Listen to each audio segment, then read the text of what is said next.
देवरिया जनपद के अंतर्गत मिर्जापुर झंटौर गांव में पहुंचे हुए हैं, जहां की कैंडल मार्च का यानी कि संविधान के रचयिता बाबा साहब भीमराव अंबेडकर जी के 66वें परिनिर्माण दिवस के उपलक्ष्य में कैंडल मार्च निकाला गया था, जो कि 4 किलोमीटर का कैंडल मार्च था, जिसमें छोटे छोटे बच्चे, नौजवान सभी लोगों ने हिस्सा लिया। और ये 4 किलोमीटर का जो कैंडल मार्च था उसे पूरा करने के बाद इस समय सभी लोग उपस्थित हैं, जहां की ये कार्यक्रम आयोजन किया गया है मिर्जापुर झंटौर में बाबा साहब भीमराव अंबेडकर जी के ये 66वें परिनिर्माण दिवस में। और हम आपको दिखा रहे हैं, इस समय आप देख सकते हैं, हम कैमरों के माध्यम से दिखा रहे हैं कि किस तरीके से लोगों के अंदर खुशी उत्साह था। कैंडल मार्च निकाले और बाबा साहब भीमराव अंबेडकर जी के प्रतिमा पे फूल मालाएं चढ़ाएं और तथागत भगवान बुद्ध के प्रतिमा पर फूल माला चढ़ाकर जहां सभी लोग कैंडल मार्च निकाल के शोक प्रतीक किए बाबा साहब भीमराव अंबेडकर जी के 66वें परिनिर्माण दिवस के उपलक्ष्य में। और हम आपको दिखा रहे हैं कैमरों के द्वारा लाइव, आप देख सकते हैं। और हम बहुत ही छोटे यानी कि जो 4 किलोमीटर के कैंडल मार्च में ये बच्चा था, हम इनसे जानते हैं कि बाबू कैंडल मार्च में आपको कैसा लगा? बहुत अच्छा लगा। बहुत अच्छा लगा। आपके साथ कितने लोग थे? बहुत लोग थे। आइए हम फिर मिलते हैं भाई साहब से। भाई साहब, आपका शुभ नाम? मेरा नाम इंजीनियर गौतम किट्टू सिंह है और आज भटनी से आया हूँ, भटनी साहोपार से आया हूँ इस कैंडल मार्च में भाग लेने के लिए। ये तो हमारे लिए बहुत ही दुख की बात है कि हमारे बीच में बाबा साहब नहीं रहे, लेकिन बाबा साहब की कमियां जो खल रही थी वो हमारे बड़े भाई आदरणीय अरविंद सर ने ये पूरा किया। और मुझे एहसास दिलाया कि आज बाबा साहब नहीं है, लेकिन उनके जो कारवा है वह रुकने नहीं दिया जाएगा। और आपको इस कैंडल मार्च में कैसा महसूस हुआ? 4 किलोमीटर कैंडल मार्च था, बहुत लंबा कैंडल मार्च था, आपको कैसा लगा उस समय? बहुत ही अच्छा लगा कि हमारे साथ साथ बड़े बुजुर्ग और बच्चे भी इस कैंडल मार्च में भाग लिए। बहुत ही अच्छा लगा कि अब हमारे बच्चे भी बाबा साहब को जान रहे हैं।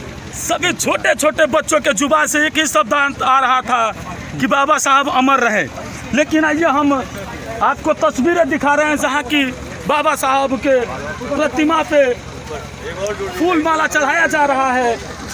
और कार्यकर्ताओं के अंदर देखिए कितनी जोश है, कितनी आक्रोश है इस समय। देखिए कितनी उत्साह के साथ ये लोग बाबा साहब भीमराव अंबेडकर जी के ये 66वें परिनिर्माण दिवस मना रहे हैं। 2022 में आप क्या चाहते हैं? 2022 में आप क्या चाहते हैं? 2000 में सरकार बदलना चाहते हैं कि अखिलेश का सरकार आ जाए, बेरोजगार लोग घूम रहे हैं, उनकी रोजी रोटी चले। हम यही चाहेंगे। ये सरकार जैसे आपको 2000 रुपया दे रही है और प्लस फ्री में राशन दे रही है, उससे जीवन कट जाएगा?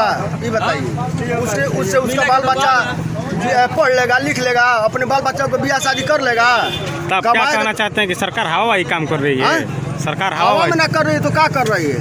अच्छा, जमीनी स्तर का कोई काम नहीं कर रही है सरकार दे रही है। तो आपको जीवन पालने के लिए नहीं, आपके पास ताकत नहीं है, अच्छा। आप कमा नहीं सकते हैं।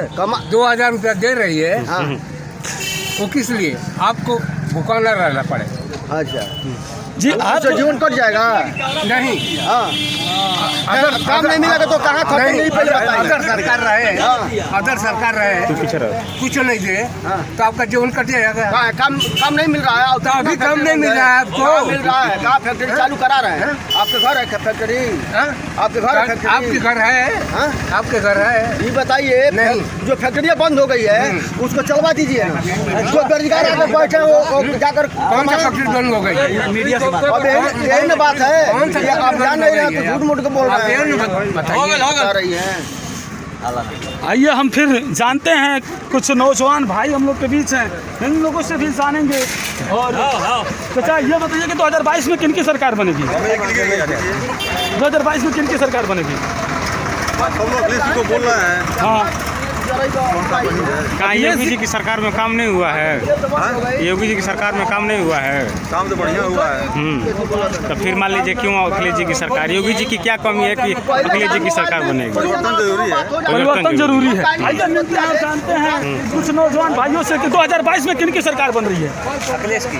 अखिलेश जी की। क्यों इस सरकार से आप खुश हैं? अखिलेश की सरकार से हम खुश हैं। और अखिलेश के सरकार से खुश है। तो अभी कुछ लोग कह रहे हैं कि योगी सरकार पूर्ण बहुमत से सरकार बना रही है। नहीं नहीं कुछ नहीं बने, वो बनेंगे ही नहीं, नहीं बनेंगे, नहीं बनेंगे ही नहीं। बनेगी नहीं। आइए, हम फिर मिलेंगे एक शख्स, और इस समय हम बनते राहुल जी, आप बाबा साहब भीमराव अंबेडकर जी के जीवन के बारे में कुछ बताइए। बाबा साहब का जीवन 14 अप्रैल 1891 को अवतरित होते हैं। बाबा साहब पैदा होते हैं। जन्म से लेकर के उनके पूरे जीवन भर संघर्ष बिता, यहाँ तक कि वो पीछे रह करके पढ़े। पानी पीने की उनके लिए मनाही था, पानी नहीं पी पाते थे। पढ़ाई तो दूर, अंदर पानी भी नहीं पी पाते थे। टाट पट्टी अपने पास स्वयं लेके आते थे। और पीछे बैठने वाला व्यक्ति आज पूरे दुनिया का पीछे बैठने वाला व्यक्ति पढ़ करके आज दुनिया का महानतम विद्वानों में प्रथम विद्वान गिना जाता है। भारत रत्न के साथ साथ विश्व रत्न की भी उपाधि है। अमेरिका कोलंबिया विश्वविद्यालय से उनको द सिंबल ऑफ नॉलेज की उपाधि प्राप्त हुई है। ज्ञान के प्रतीक में अगर जो कोई महापुरुष का नाम है सबसे ज़्यादा लिया जाता है तो पूरी दुनिया में परम पूज्य बोध बाबा साहब डॉक्टर अम्बेडकर का नाम लिया जाता है।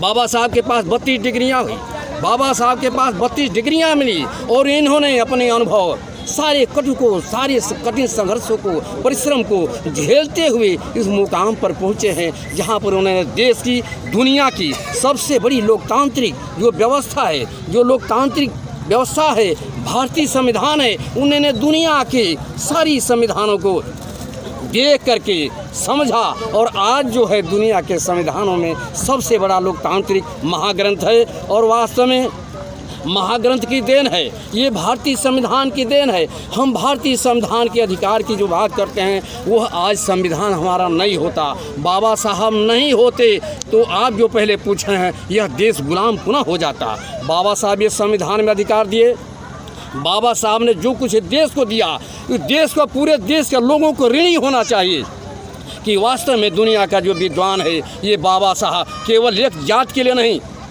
एक विशेष के लिए नहीं, एक संप्रदाय के लिए नहीं, एक मजहब के लिए नहीं, बल्कि पूरे भारत के लोगों के लिए बाबा साहब ने जो अधिकार दिया, जो कलम का अधिकार दिया, बाबा साहब ने सबको समानता का, स्वतंत्रता का, विश्व बंधुत्व का, न्याय पर जो उन्होंने संविधान बनाया, बाबा साहब ने आज वही न्याय पर जो संविधान बनाया है वह आज वही देश के संविधान पर जो गांव का प्रधान हो या देश का प्रधानमंत्री हो या राष्ट्रपति हो, संविधान पर जा कर के कसम खाता है, प्रतिज्ञा करता है कि भारतीय संविधान के अनुसार मैं इस पर चलूँगा और देशवासियों के साथ मैं वैसा ही व्यवहार करूँगा जो समता का अधिकार, स्वतंत्रता का अधिकार, विश्व बंधुत्व का आधार, न्याय पर आधारित है। इसलिए बाबा साहब का जो जीवन है, जो आप पूछे हैं बाबा साहब का जीवन, वह बाबा साहब का जो कठिन संघर्ष है वह 1 घंटा में नहीं, और 1 दिन में नहीं, और 1 सप्ताह में नहीं, 1 महीना में भी नहीं, 1 वर्ष में भी बाबा साहब का जो उपदेश है, उनका जो साहित्य है, उनका जो कृतित्व है समाप्त होने वाला नहीं है। बहुत बहुत धन्यवाद। शुभ नाम? मेरा नाम मिथिलेश कुमार है, प्यार से लोग मुझे मिथिलेश बाबा कहते हैं। मैं भारतीय जनता पार्टी उत्तर प्रदेश में प्रदेश परिषद सदस्य हूँ, अम्बेडकरवादी व्यक्ति हूँ। और आज यहाँ मिर्ज़ापुर झमटौर में यहाँ के लोगों के निवेदन पे कुछ युवा साथी जो हमारे साथ देवरिया पढ़े उनके आग्रह पे आज इस कार्यक्रम में शामिल किया। आज ये जो परिनिर्वाण दिवस मनाया जा रहा है, आप इसके बारे में क्या कहना चाहेंगे?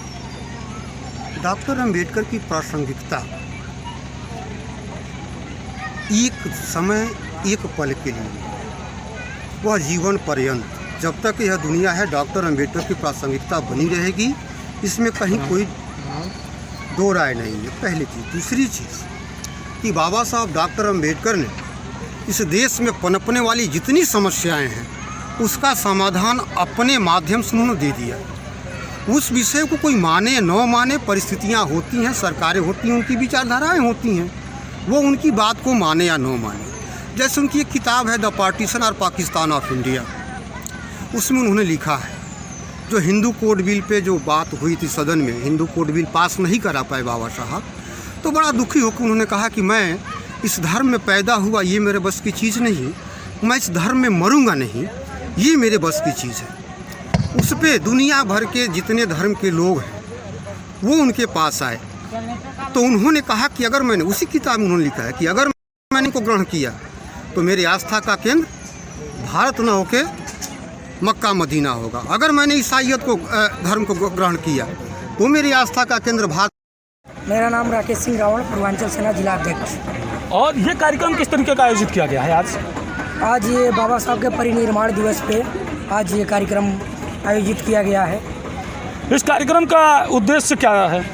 इस कार्यक्रम का उद्देश्य ये है कि यहाँ पे जितने हमारे नौजवान साथी हैं कम से कम बाबा साहब के परिनिर्वाण दिवस पे उपस्थित हों और बाबा साहब के बारे में बताया जाए, बाबा साहब के बारे में ये लोग जानें कि बाबा साहब क्या हैं और हम लोग के लिए क्या किए हैं और ये भारत देश के लिए क्या किए हैं, और इसके बारे में ये लोग जानें और बेहतर तरीके से अपने आचरण को उतारें इस पर। बाबा साहब के 3 मूल मंत्र कौन कौन से हैं? बाबा साहब के 3 मूल मंत्र: शिक्षित बनो, संगठित रहो, उसके बाद से संघर्ष करो।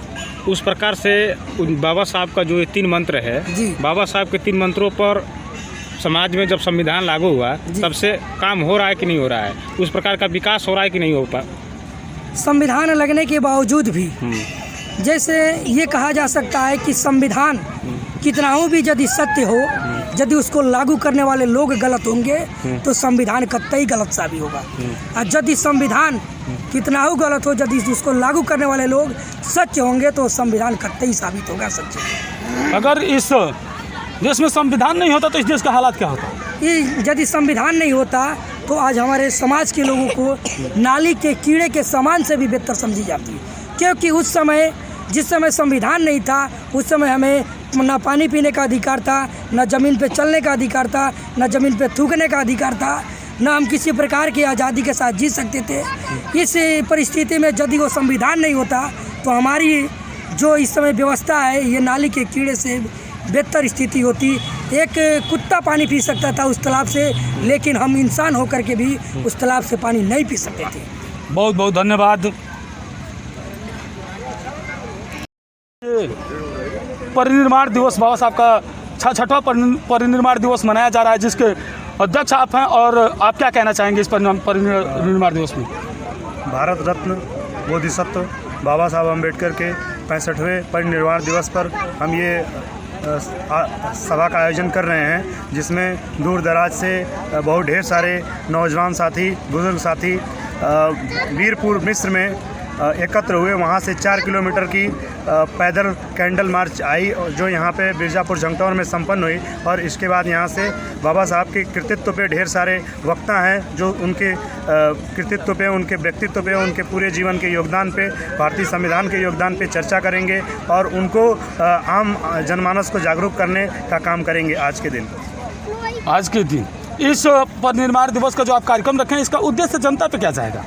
बाबा साहब को सबसे पहले आम आदमी को बाबा साहब को सबसे पहले जानना चाहिए। उनका जीवन, पूरा जीवन ही अपने आप में एक प्रेरणा का स्रोत है। उनके जीवन के संघर्षों को हम जितना ही आम जनता को पहुंचाएंगे, उनके जीवन से प्रेरणा लेकर लोग और भी उत्साहित होकर अपने जीवन में संघर्ष करेंगे और उनसे प्रेरणा लेकर उनके बताए मार्गों पर चलने का काम करेंगे।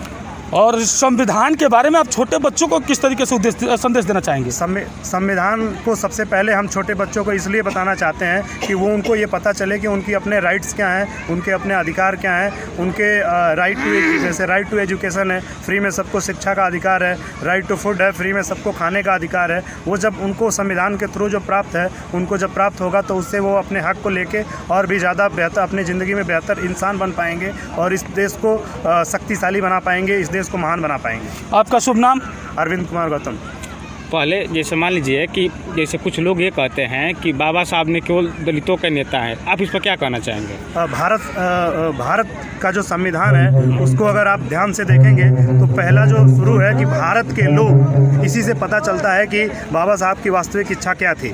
भारत के लोग से शुरू हुआ तो भारत का संविधान किसी एक वर्ग विशेष का नहीं हो सकता। वो सभी के लिए समान अवसर उपलब्ध कराता है, सभी के समान शिक्षा का उपलब्ध कराता है, सभी को समान भोजन का अधिकार अधिकार देता है। इसी अपने इस संविधान के माध्यम से बाबा साहब ने ये बताया है कि भारत के अंदर रहने वाला प्रत्येक नागरिक समान अधिकार रखता है। और कई लोग कहते हैं कि संविधान खतरे में है, इस पर आप क्या कहना चाहेंगे? भारत के संविधान को विभिन्न अलग अलग विचारधाराओं के जो लोग सत्ता में आते हैं उसका पूर्ण रूप से अनुपालन नहीं करते हैं। इस वजह से ऐसे लगता है कि खतरा है, लेकिन हमारे युवाओं को जोश देखकर ऐसा लगता है कि वो इस कुचक्र को समझ रहे हैं। और आज हम जो परिनिर्माण दिवस आपको दिखा रहे हैं कैमरों के माध्यम से, पब्लिक लाइव से, मैं नितेश यादव और मेरे साथ कैमरामैन अनिल जी के साथ हम उपस्थित हैं मिर्जापुर झंटौर में। नमस्कार।